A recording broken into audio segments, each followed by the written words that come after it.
કેમ છો બધા મજામાં? તમારું બધાનું હાર્દિક સ્વાગત છે અમારા ઇઝરાયલના વ્લોગમાં. આ બધા હે ને મારા રૂમે પૂઈ ગયા તો ઉઠાડવા. હું દીવા કરતી હતી, સાંભળતી મ્યાઉ મ્યાઉ કરતા. ખાવાનું જોઈએ એ જોવાને બધા શું અહીંયા અને વાટકા બતાવી છે હમણાં જો આવ્યા. ચા આવ્યો એ જો હમણાં બતાવી છે વાટકો.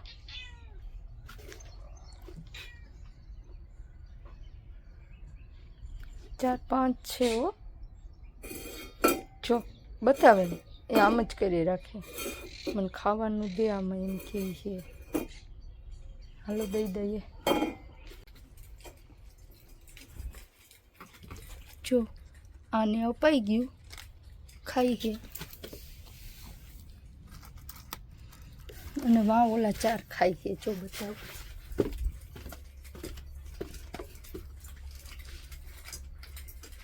હે ને.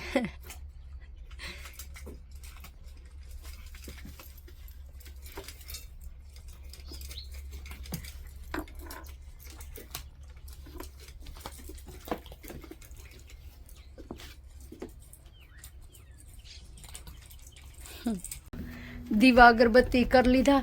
જો તમને એક વસ્તુ બતાવું. આ હે ને આને બસાર કે આ લોકો બસાર શા માટે કે એ મને હવે સમજાણું, આમ થોડું થોડું સમજાણું, પછી ખબર નહીં એના માટે કે કીવા માટે કહેતા હોય, પૂછવું પડે આને કોકને. તો હે ને આને બસાર કહે છે. અને આ હે ને આની સ્મેલ એટલી મસ્ત આવે ને. આ હે ને બધા શાકમાં આ લોકો નાખે. શાક હોય, સૂપ હોય, બ્રેડ હોય, ગમે એ હોય ને આ ઉપર હોય, બહુ મસ્ત હોય. એમ આની સ્મેલ બહુ મસ્ત આવે ને. આને બસાર કીવા સારું કહે ને, જો બતાવું પછી ખબર નહીં એના માટે કે કીવા માટે કહેતા હોય. આની અંદરથી ખબર આમ ઓલું કંઈક નીકળે. જો અહીંયા પણ છે, એટલે કદાચ આને બસાર કહેતા હશે આ ઝાડને. આપણે ધાણા ભાજી હોય ને ઇન્ડિયામાં, કેમ આપણે બધા શાકમાં નાખીએ, એમ જ આ બધામાં નાખે આ લોકો. એ બસાર એટલે શું તમે વિચારતા હશે? બસાર છે ને એટલે આમ આપણે શું કહીએ, આપણે કહીએ ને ચિકન ને આનો કહીએ આપણે નોનવેજ, એ બસાર. એમ જે ગાયનું માંસ હોય ને એને બસાર કહે, એવું કંઈક હોય છે. અને ઓફ હોય એને ન કહે. ઓફ એટલે ચિકન અને મચ્છી એટલે દગીમ. દગીમ એમ કહે છે. વધારે હોય તો દગીમ ને એક હોય તો દગ એવું બોલે. તો આ છે ને બસારનું ઝાડ છે, એટલે કે નોનવેજ. એમ નોનવેજ હોય ને એને બસાર કહે આ લોકો. તો આ બસારનું છે. આને બધા બસાર જ કહે. મારી ઈમ્મા છે ને એને મેં પૂછ્યું હતું ને તો મારી ઈમ્માએ મને એમ સમજાવ્યું કે આ બસારનું છે ઝાડ. અને આ છે ને મેં જોયું છે, અહીંયા ફેમિલી આવતી હોય ને તો પાર્ટીને કરતા હોય ને તો ક્યારેક પીઝામાંય આને નાખેલા હોય ઉપર, ક્યારેક બ્રેડમાં હોય, ક્યારેક સૂપમાં હોય. અલગ અલગ આ લોકો વાનગી બનાવે ને જે જમવાનું એ લોકોનું, ઇઝરાયલી લોકોનું, એમાં હોય જ આ. અને આને મેં આ જોયું ને એટલે હું કહું છું કે આને બસાર કહેવાતું હશે. આ જીવ છે ને આની અંદર નાનું નાનું થાય છે ને એટલે કદાચ આને બસાર કહેતા હશે. ને બસાર એટલે આ કહીએ ને આપણે નોનવેજ. નોનવેજ આપણે કહીએ.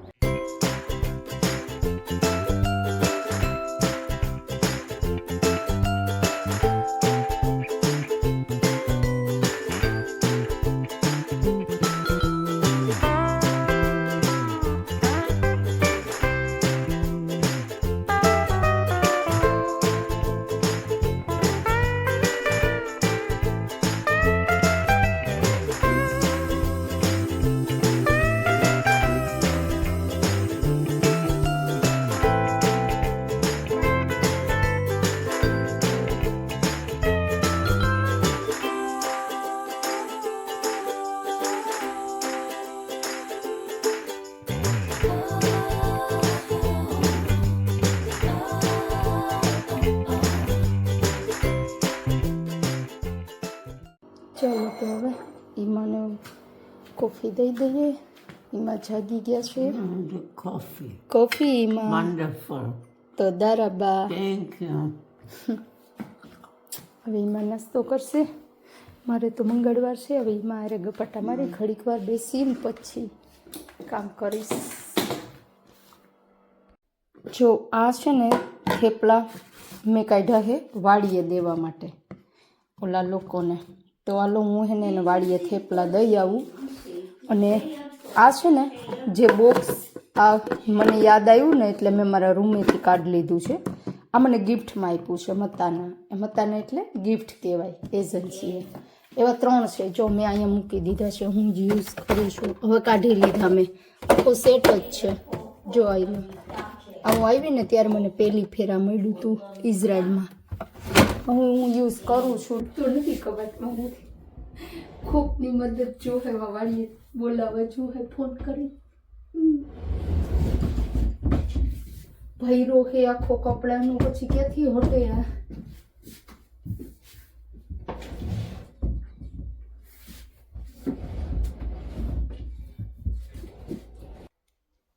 જો તમે આજે હે ને મેં મારા રૂમની આખી દિશા બદલાવી નાખી છે.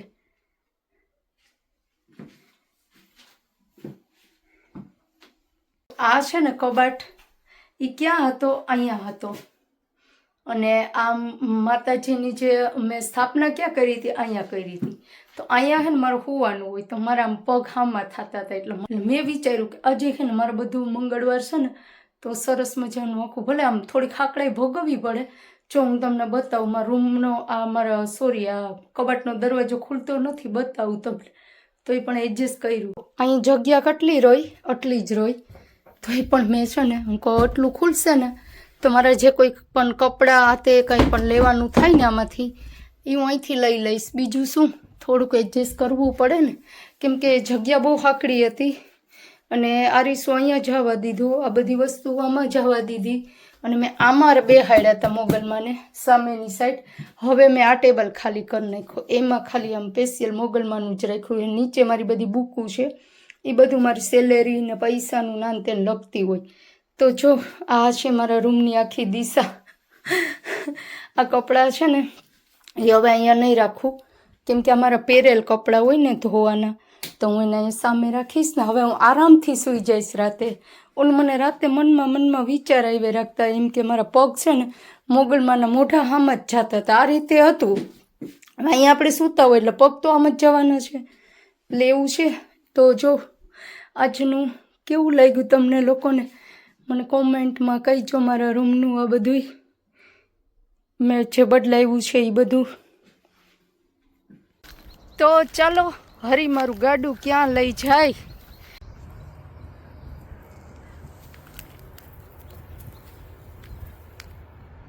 કેડી અહીંથી ચાલવાનું એટલે દેખાય આપણે કંઈ પણ હોય તો જીવ જંતુ. ફાઇનલી પહોંચી ગયા. જો આ શું વાવ્યું મારી માયન બતાવું તમને. છે ને ઘઉં વાવ્યા છે. ઘઉં છે ઘઉં.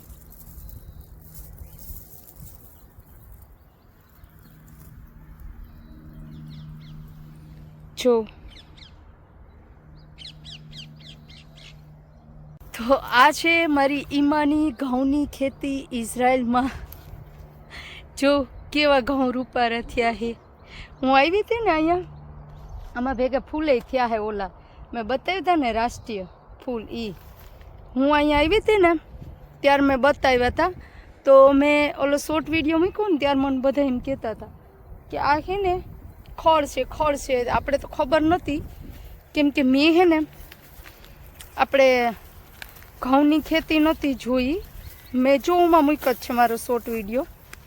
આ છે ને ઘઉંની ખેતી મારા નાની ઘરે જતી ને ત્યાં ભાડથર, તો ત્યાં મેં જોઈ હતી કે એની માંડવી કપાસ ને એ બધું જોયેલું છે. જીરું ને ઘઉં નહોતા જોયા. એટલે મેં આ જોઈને મને આમ અંદાજો તો થયો. તો હું અહીંયા આવી ને વાડીએ પહેલી ફેરા જોવા કે હું વાવ્યું આજુ ફેરમાં, તો ઘઉં હતા. એટલે મને આમ ઝવેરાને આપણે વાવતા હોય એટલે આપણે એટલી તો ખબર જ હોય કે આ શું છે. એટલે એવું હતું. તડકોય બહુ છે. અને જો આપણે અહીંયા છે ને ઇઝરાયલમાં હેઢામાં નકરા ફૂલ જ હોય હો. આપણે હેઢામાં કાંટા નાખી દઈએ, અહીંયા કાંટા ન હોય, નકરા ફૂલ હોય. જો આ બધું હેઢું એ મારી પાછળ આવે ને પીળા ને લાલ ને એવા રૂપારા છે ફૂલ. જો સફેદ ને તો હેઢો જો હેઢો, આપણા હેઢામાં કાંટા હોય, અહીંના હેઢામાં ફૂલ હોય. કેમ છે બાકી ઇઝરાયલના? જો બીજું બતાવું તો વાવ્યા છે, પણ છે ને તમને આમાં માટી દેખાય છે? આ માટી નથી, આ જે છે ને, જો હું તમને હાથેમાં લઈને બતાવું, આ છે ને રેતી છે, રેતી. ઇઝરાયલમાં છે ને મસ્ત એવી જોઈને ખેતી કેવી સરસ રેતીમાંય ઉગે છે. આમાં છે ને ક્યાંય અમારે માટી નથી, આ નકરી રેતી જ છે. જો તમે હે ને, જો અહીંયા રેતી છે, આ રેતી જ છે. અને અહીંયા તમે આ ઘઉં છે ને એની અંદરથી પણ જો હું તમને બતાવું, જો આ ઘઉં છે ને, ઘઉંમાં જો આ અંદરથી હું તમને લઈને બતાવું.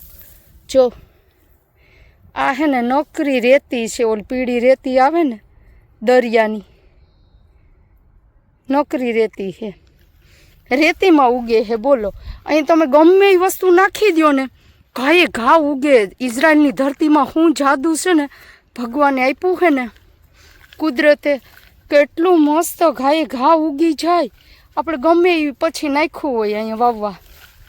તો જો આ અમારી રૂપારી ઘઉંની ખેતી છે.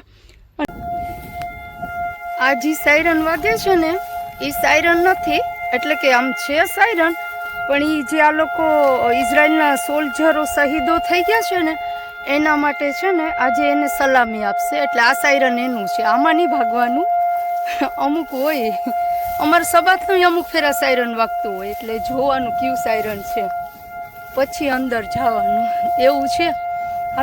આજે ઇઝરાયલમાં જે સોલ્જરો છે ને એને સલામી આપે છે. તો આમાં જ્યાં ગાડીને હલાવતા હશે ને ગાડી ઊભી રાખશે અને સલામી આપશે સોલ્જરને. તો જો હવે આ અમારી ઇઝરાયલની વાડી તમારે જોવી હોય સબસ્ક્રાઈબ કરી નાખજો, અને આખી વાડી જોવી હોય તો મારો લોગ આવે ને એની વાત જોઉં, એમાં તમને બતાવું આખી વાડી. આટલી તો બતાવી કેમ કે વિડીયો લાંબો થઈ જાય છે એટલે. તો ચાલો પછી મળ્યા પાછા.